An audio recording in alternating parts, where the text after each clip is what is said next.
Hello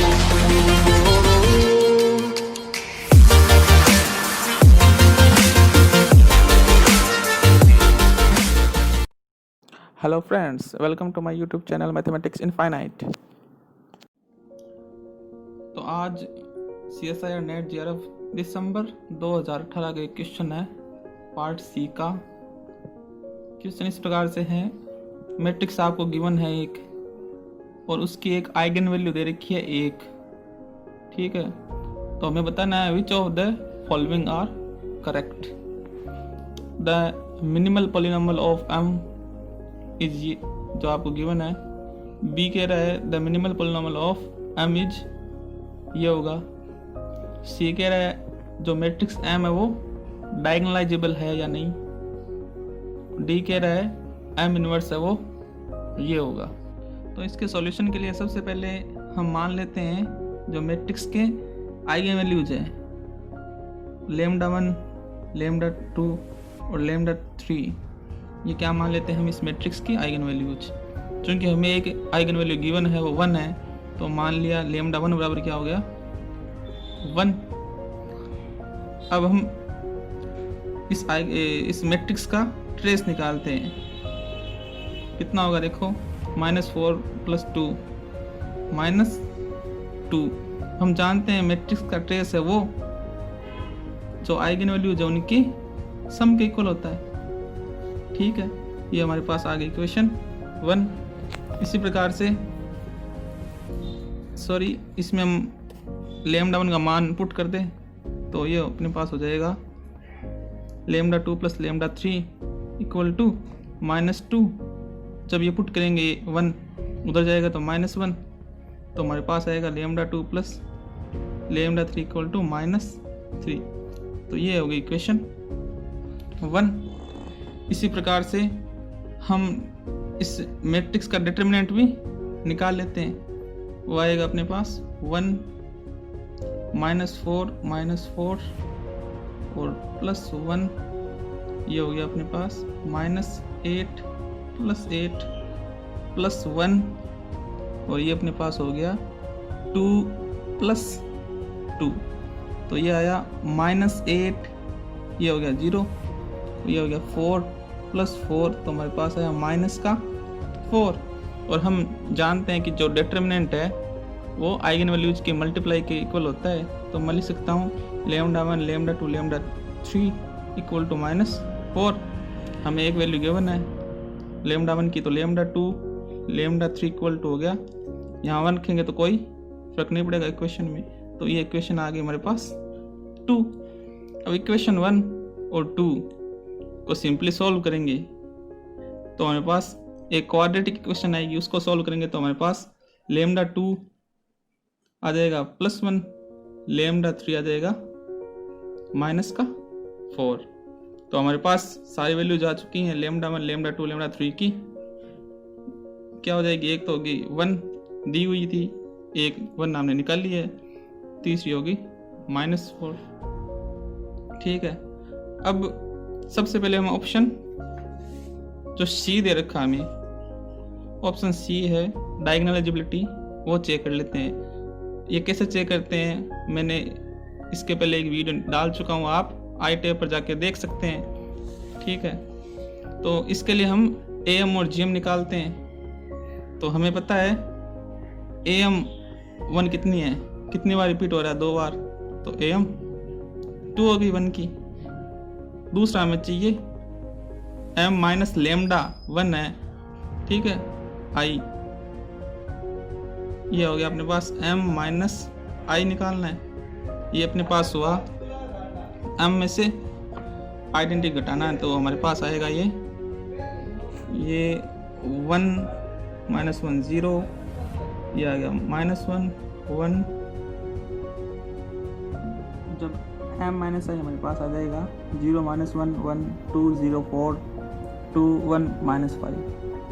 जब अब हमें इसको एक्लन फॉर्म में चेंज करना होगा, क्योंकि हमें इसकी रैंक निकालनी है। इसके लिए हम क्या कर सकते हैं, जो R3 है उसमें से हम R1 + R2 को ऐड करके R3 में ऐड कर देंगे, तो हमारे पास मैट्रिक्स इस प्रकार की आ जाएगी जिसमें जो थर्ड रो है वो पूरी 0 है, बाकी नॉन जीरो है। इसका मतलब इसकी जो रैंक है वो हो जाएगी 2, ठीक है। और ज्योमेट्रिक मल्टीप्लिसिटी हम जानते हैं क्या होता है, GM इक्वल टू जो ऑर्डर ऑफ द मैट्रिक्स दे रखा है 3 माइनस जो इसकी रैंक आई है वो 2 इक्वल टू 1, जो किसके बराबर नहीं है, AM के। जब AM और GM आपस में इक्वल नहीं है, इसका मतलब जो मैट्रिक्स है वो डायगोनालाइजेबल नहीं होगी। इसका मतलब ऑप्शन जो C है वो बिल्कुल गलत हो जाएगा, क्योंकि उसमें दे रखा है डायगोनालाइजेबल, जबकि हमारे पास जो आंसर है वो नॉट डायगोनालाइजेबल है। अब जो मैट्रिक्स है उसका हम कैरेक्टरिस्टिक पॉलिनोमियल निकाल सकते हैं। हमारे पास तीनों आइगन वैल्यूज है, तो मैं लिख देता हूँ characteristic polynomial of matrix M equal to x minus 1, यानी x माइनस लेमडा जो भी दे रखा है आपको 1 है, कितनी बार है, 2 बार है, तो इसकी पावर 2 हो गई। ऐसे ही x माइनस 4, तो मैं इसको लिख देता हूँ x प्लस 4। तो ये हमारा कैरेक्टरिस्टिक पॉलिनोमियल आ गया मैट्रिक्स का।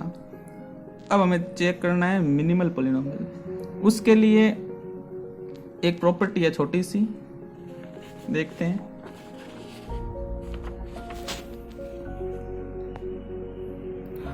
Number of Jordan block corresponding to lambda is equal to geometric multiplicity of that lambda. तो कहने का मतलब है कि हमारे पास जो जॉर्डन ब्लॉक की का ऑर्डर है, जॉर्डन ब्लॉक कितने हैं वो किसके बराबर होगा, जो भी हमारे पास GM आई है उसके इक्वल होगा। तो हमारे पास GM लैम्डा की कितनी आई थी, 1 आई थी। इसका मतलब number of Jordan block equal to 1 होगा। और किस ऑर्डर का होगा, क्योंकि इस लैम्डा के करस्पॉन्डिंग हम जॉर्डन ब्लॉक निकाल रहे हैं और एक ही जॉर्डन ब्लॉक होगा, तो हाईएस्ट ऑर्डर उसका क्या हो जाएगा, जो उसकी पावर है 2 क्रॉस 2 ऑर्डर का जॉर्डन ब्लॉक हमारे पास आएगा। इसका मतलब है कि ये जो कैरेक्टरिस्टिक पॉलिनोमियल दे रखा है हमें, यही क्या हो जाएगा, मिनिमल पॉलिनोमियल हो जाएगा, क्योंकि हमें 2 क्रॉस 2 का जॉर्डन ब्लॉक एक ही बनाना है। अगर 1 क्रॉस 1 का होता तो पॉलिनोमियल चेंज हो जाता, लेकिन यहाँ पे 2 क्रॉस 2 ऑर्डर 2 का है, तो ये ही वापस से हमारे पास मिनिमल पॉलिनोमियल आ जाएगा। तो मैं लिख सकता हूँ मिनिमल पॉलिनोमियल ऑफ M, ये हमारे पास आ गया x माइनस 1 का होल स्क्वायर x प्लस 4। तो ये हमारे पास मिनिमल पॉलिनोमियल आ गया। इसका मतलब आंसर कौन सा सही हुआ हमारे पास, आंसर हो जाएगा B। जब B सही है तो A ऑटोमेटिक रॉन्ग हो जाएगा। इसके बाद D ऑप्शन चेक करना है हमें। ऑप्शन D हमें ये दिया गया है, तो इसका थोड़ा सा सिंप्लीफाई करते हैं। 4m inverse equal to m plus 3i। m inverse को उधर ले जाएंगे तो m इनवर्स उधर जाएगा तो m बन जाएगा, तो ये इंटू होगा तो m स्क्वायर प्लस 3m। इसको और सिंप्लीफाई करके लिख सकते हैं m square plus 3m minus 4, इस प्रकार से। और जब इसको और सिंप्लीफाई करेंगे तो हमारे पास ये आ जाएगा m प्लस 4i और m माइनस i, जैसे हमने अभी पहले किया है सेम इसी प्रकार से आ जाएगा। तो इसमें देखो जो पॉलिनोमियल आया है, ठीक है, यहाँ पे जब हम मैट्रिक्स M रखेंगे, आइडेंटिटी मैट्रिक्स रखेंगे, तो इसकी वैल्यू किसके बराबर हो जाएगी, 0 के बराबर हो जाएगी। ये आप पुट करके आराम से निकाल सकते हैं। चूंकि इसमें M की वैल्यू पुट करने पर ये 0 हो जा रही है, इसका मतलब ये क्या हो गया, ये मैट्रिक्स M जो हमें गिवन नहीं है प्रकार से, हम मान लेते कोई मैट्रिक्स m है, उसका ये क्या है, मिनिमल पॉलिनॉमियल है। क्योंकि मिनिमल पॉलिनॉमियल है वो उस मैट्रिक्स को सेटिस्फाई करेगा, यानी उसमें अगर हम x की जगह मैट्रिक्स रखेंगे तो वो उसको डेफिनेटली सेटिस्फाई करेगा ही करेगा। तो ये मिनिमल पॉलिनॉमियल है जिसका ऑर्डर कितना दे रखा है हमें, देखो 2 दे रखा है। लेकिन हमने पहले निकाल चुके हैं कि जो मिनिमल पॉलिनॉमियल है इस मैट्रिक्स का वो ऑर्डर 3 का है।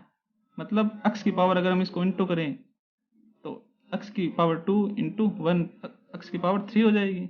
लेकिन यहाँ पे ऑर्डर 2 आ रहा है, इसका मतलब ये जो आपको दे रखा है इनवर्स, ये किसी और मैट्रिक्स का इनवर्स है, न कि जो हमें गिवन है उस मैट्रिक्स का इनवर्स है। तो इस प्रकार से जो फोर्थ ऑप्शन है वो भी रॉन्ग हो जाएगा, क्योंकि ये जो दिया हुआ है ये किसी और मैट्रिक्स का है, हमें जो गिवन है उस मैट्रिक्स का इनवर्स नहीं है। इस प्रकार से ऑप्शन केवल बी करेक्ट हो गया। लेकिन ये पार्ट सी का है, तो इसमें एक छोटी सी मिस्टेक थी, यहाँ पे नोट था तो मैं लगाना भूल गया। अगर ये नोट डायगोनालाइजेबल हो जाएगा तो ये भी सही हो जाएगा। तो इसका बी और सी ऑप्शन है वो दो करेक्ट हो जाएंगे। इस प्रकार से ये क्वेश्चन था 2018 का। और भी मेरे क्वेश्चन है वो अपलोड हो चुके हैं, और कुछ क्वेश्चन है जो लगातार अपलोड होने वाले हैं। तो अगर आप चैनल से कनेक्ट नहीं हैं तो सब्सक्राइब कीजिए, नोटिफिकेशन बेल को ऑन करिए ताकि तुरंत आपके पास नोटिफिकेशन आ जाए और आपकी जो नेट जेआरएफ की तैयारी है वो बहुत अच्छे तरीके से हो पाए। अगर थोड़ी बहुत भी हेल्प होती है तो वो आपके ज़रूर एग्ज़ाम में कुछ ना कुछ प्रॉफिट कराएगी। तो थैंक यू।